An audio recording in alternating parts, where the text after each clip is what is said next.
नमस्कार आप सभी को। कैसे हैं आप लोग? आई होप सब आप सभी लोग बिल्कुल अच्छे होंगे। एसएससी जेई का कैलेंडर आ गया है बेटा। एसएससी जेई के लिए जो इसके पहले एक टेंटेटिव डेट आई थी फॉर्म फिलअप कराई जाने की, कि एसएससी जेई ने पहले ही बताया था कि जून में फॉर्म फिलअप कराया जाएगा, ठीक है। लेकिन अभी जो है उन्होंने पूरा कैलेंडर निकाल दिया है कि कब जो है पेपर होगा, कब से फॉर्म फिलअप कराए जाएंगे, कब फॉर्म फिलअप कराने की लास्ट डेट है, कब आपका CVT 1 होगा। ये सारी डेटें उन्होंने पूरी फाइनल कर दी हैं, ठीक है। तो हम लोग उसी के लिए हम लोगों ने यहाँ पर एक वीडियो बनाया है, जरा आप यहाँ पर देख सकते हैं कि इसमें कौन कौन सी जानकारी दी गई है। तो यहाँ पर देखें जरा आप कि जो आपका एसएससी जेई का टेंटेटिव डेट है पेपर कराने का जूनियर इंजीनियर का, आप देख सकते हैं कि यहाँ पर जो डेट है वो है आपका 30 जून को। तो यहाँ जो पेपर फॉर्म भराए जाने की जो डेट है वो कितना है, 30 जून। और क्लोजिंग डेट है आपका 21/7/2025। तो फॉर्म फिलअप कराने का जो डेट स्टार्ट हो रहा है बेटा वो है 30 तारीख से स्टार्ट हो रहा है, और लास्ट डेट फॉर्म फिलअप करने की है 21/7/2025। तो ये एसएससी जेई ने अपना टेंटेटिव डेट निकाल दिया है कि कब से फॉर्म भराए जाएंगे और कब तक फॉर्म भराए जाएंगे, ठीक है। और साथ में यहाँ पर यह भी दिया गया है कि कब आपका CVT 1 होगा। तो CVT 1 जो पेपर होने की डेट दी गई है टेंटेटिव, वो 27 अक्टूबर से 31 अक्टूबर 2025 के बीच में। तो ये आपका जो CVT 1 होना है वो 27 अक्टूबर से 31 अक्टूबर 2025 तक होना है, ठीक है। तो हम लोग कह सकते हैं कि अगर हम लोग अभी से तैयारी स्टार्ट करें तो हमारे पास लगभग 5 महीने हैं CVT 1 पेपर के लिए। तो अगर हमको तैयारी स्टार्ट करनी है या हमको एसएससी जेई 1 देना है, या हो सकता है कि पिछले एसएससी जेई में कुछ मार्क्स से हम रुक गए हों, तो अगर हमको तैयारी और बेहतर करना है तो अभी से तैयारी करना हमको स्टार्ट करना पड़ेगा, जिससे हम लोग 27 अक्टूबर के पहले अच्छे से प्रिपेयर हो सकें। तो जो भी स्टूडेंट का फर्स्ट अटेम्प्ट है उनको तो बिल्कुल सावधान हो जाना चाहिए, तैयारी बिल्कुल स्टार्ट कर देना चाहिए। जिन्होंने पहला अटेम्प्ट दे रखा है या 1-2 अटेम्प्ट दे रखे हैं, कुछ नंबर से उनका रुक गया है, तो उनको भी अपना जो है तैयारी फुल स्पीड से चालू कर देना चाहिए, जिससे जो है आने वाले पेपर में वो अच्छा परफॉर्म कर सके, ठीक है। तो मैं एक बार फिर से आपको बता दूं कि पेपर जो फॉर्म है एसएससी जेई का वो 21 तारीख को जो है आपका फॉर्म फिलअप करने का लास्ट डेट है। और कब से स्टार्ट हो रहा है, 30 तारीख से फॉर्म फिलअप करना स्टार्ट हो रहा है। और CVT 1 होने का जो डेट है, जो टेंटेटिव डेट दिया गया है वो 27 अक्टूबर से 31 अक्टूबर 2025 तक दिया गया है, ठीक है। इसके बाद जरा देखते हैं हम लोग, ये तो जानकारी पूरा उन्होंने कैलेंडर ही निकाल दिया है। अब देखो यहाँ पर आपको जैसे पता है कि जो एसएससी जेई का पैटर्न है वो CVT 1 और CVT 2 दो पेपर होते हैं इसमें। तो CVT 1 में आपको नॉन टेक्निकल और टेक्निकल दोनों के क्वेश्चन पूछे जाते हैं। 100 क्वेश्चन आपके नॉन टेक के, जिसमें आपका जनरल अवेयरनेस के 50 क्वेश्चन और रीजनिंग के भी 50 क्वेश्चन, टोटल 100 क्वेश्चन हो गए नॉन टेक्निकल रीजन के। और टेक्निकल के 100 क्वेश्चन पूछे जाते हैं। टोटल जो मार्क्स हैं वो कितने के नंबर के होते हैं, 200 मार्क्स के, और 1/4 निगेटिव मार्किंग होती है। तो देखो यहाँ पर यही बताया गया है कि जो मोड ऑफ एग्जामिनेशन है वो ऑनलाइन है, CVT 1 का भी और CVT 2 का भी। टाइप ऑफ क्वेश्चंस जो है आपके मल्टीपल चॉइस क्वेश्चंस रहेंगे CVT 1 में भी और CVT 2 में भी, ठीक है। सेक्शन कौन कौन से हैं, तो CVT 1 में बेटा general intelligence, reasoning, general awareness, ठीक है। और पार्ट ए में सिविल स्ट्रक्चरल इंजीनियरिंग, और पार्ट बी में इलेक्ट्रिकल इंजीनियरिंग। जैसे आपको पता है कि एसएससी जेई में सिविल, इलेक्ट्रिकल और मैकेनिकल वाले स्टूडेंट जो है पेपर देते हैं। तो जनरल इंटेलिजेंस वाला जो पार्ट है या जो नॉन टेक का पार्ट है वो तीनों ब्रांचेस में सेम है। टेक्निकल वाला जो पोर्शन है वो अलग अलग ब्रांच के लिए अलग अलग है, ठीक है। तो टोटल कितने क्वेश्चन है, 100 क्वेश्चन नॉन टेक के हैं और 100 क्वेश्चन टेक्निकल के हैं, ठीक है ना। ड्यूरेशन कितना है, 2 आवर है, और निगेटिव मार्किंग 1/4 है, मतलब 0.25 मार्क्स जो हैं आपको निगेटिव मार्क जो है दिया जाएगा अगर आप कोई क्वेश्चन गलत करते हैं तो, ठीक है। तो प्रत्येक क्वेश्चन 1 नंबर का है, तो हम कह सकते हैं कि 1/4 निगेटिव मार्किंग होती है CVT 1 में, ठीक है ना। CVT 2 में अगर हम लोग आते हैं तो इसमें केवल टेक्निकल का पेपर होता है। अब वो अलग अलग ब्रांच के लिए सिविल, इलेक्ट्रिकल, मैकेनिकल इंजीनियरिंग, इन सबसे रिलेटेड आपको पेपर मिलेगा। और टोटल 100 क्वेश्चन होते हैं बेटा, और प्रत्येक क्वेश्चन जो है 3 नंबर का होता है, ठीक है। और ड्यूरेशन जो है वो 2 आवर ही है। ड्यूरेशन कितना है आपका, 2 आवर ही है। और 1/3 इसमें नेगेटिव मार्किंग होती है, मतलब एक क्वेश्चन 3 नंबर का है, अगर आप कोई आंसर रॉन्ग करते हैं तो 1 नंबर आपको नेगेटिव मार्क दिया जाएगा, ठीक है। तो यहां पर नेगेटिव मार्क पे ध्यान देना है कि प्रत्येक क्वेश्चन 3 नंबर का है, तो 1/3 नेगेटिव मार्क है, तो एक क्वेश्चन अगर आप गलत करते हैं तो एक नंबर आपका कटेगा। ठीक है, तो ये सिंपल पेपर का पैटर्न है, पेपर 1 और पेपर 2 का। ठीक है, दूसरा आप देख सकते हैं इसमें कि यहां पर थोड़ा डिटेल में यहां पर दिया गया है कितने नंबर आप क्वेश्चंस आते हैं। तो जनरल अवेयरनेस में 50 क्वेश्चंस, रीजनिंग में 50 क्वेश्चन और टेक्निकल के 100 क्वेश्चन। टोटल क्वेश्चन कितने हो गए आपके, जो है 200 क्वेश्चंस हो गए। और टोटल मैक्सिमम मार्क कितना है, 200 का ही है। ये सीबीटी 1 के लिए है। सीबीटी 2 के लिए आपका प्योर टेक्निकल का पेपर होता है, जिसके क्वेश्चन कितने होते हैं 100, और मैक्सिमम मार्क कितना है 300, और ड्यूरेशन कितना है 2 आवर।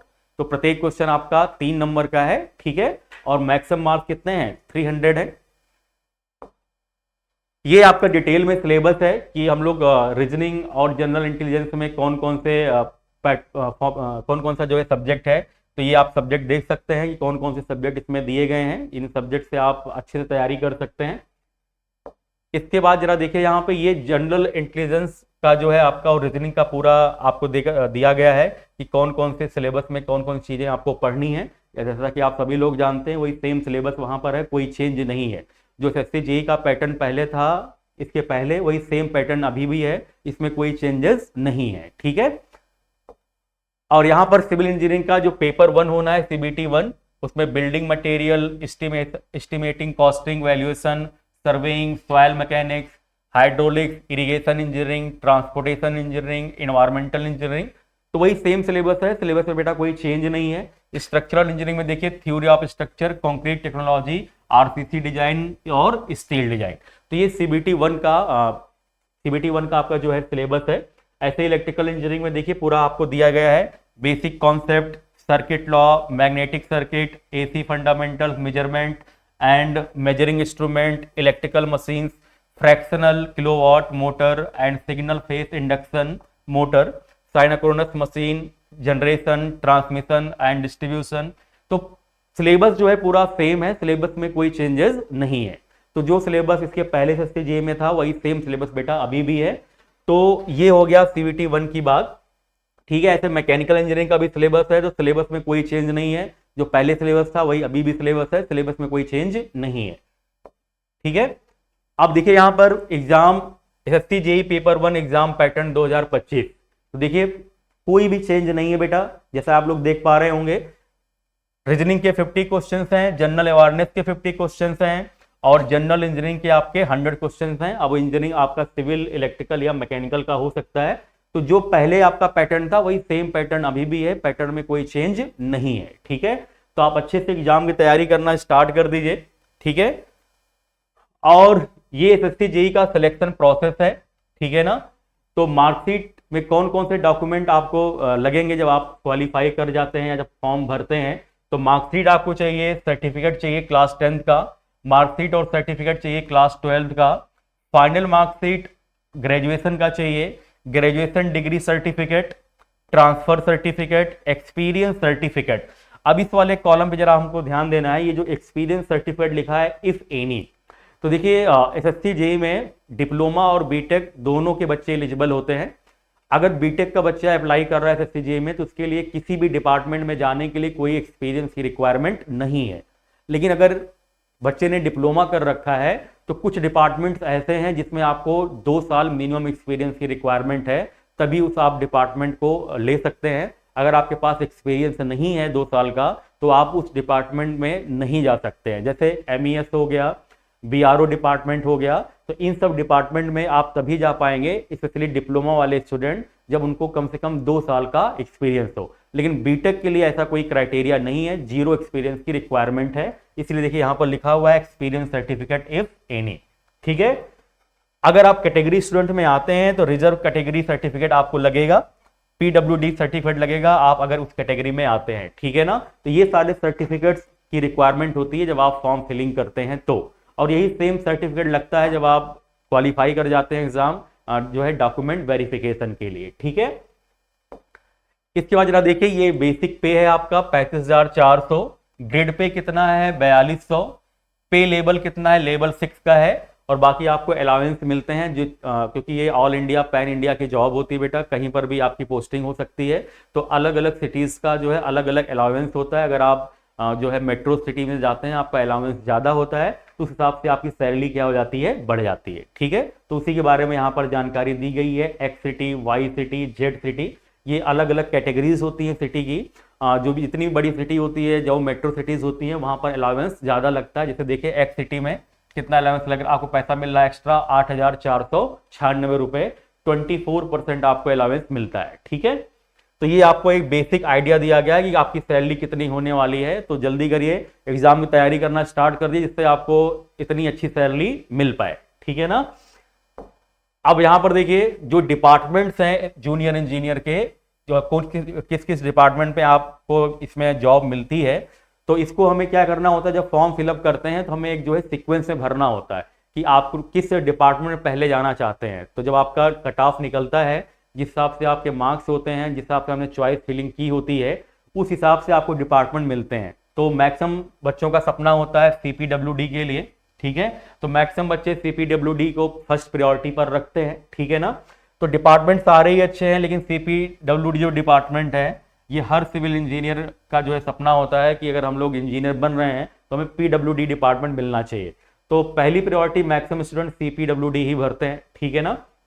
अब मैं इसमें बता दूं आपको कि ये जो जितने भी डिपार्टमेंट आपने लिखे हैं, इसमें देखो यहाँ पर MES जो मिलिट्री इंजीनियरिंग सर्विसेज है, और दूसरा आपका जो है BRO जो है, इन दोनों डिपार्टमेंट में जो डिप्लोमा वाले स्टूडेंट हैं वो तभी जा पाएंगे जब उनके पास कम से कम 2 साल का एक्सपीरियंस हो। कितने साल का एक्सपीरियंस हो? 2 साल का।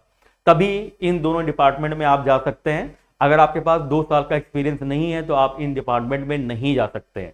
बीटेक वाले बच्चों के लिए कोई भी एक्सपीरियंस की रिक्वायरमेंट नहीं है, तो इस बात को आप ध्यान रखिएगा। बाकी तो आप सभी लोग इसमें जानते ही हैं। तो हम लोग एक बहुत शॉर्ट नोटिस पर आए हैं कि मतलब कैसे जो है फॉर्म फिलअप करना है। तो बिल्कुल जो है फॉर्म की डेट मतलब एक तरह से डेट आ गई है, आपको तैयारी अभी से स्टार्ट कर देना चाहिए।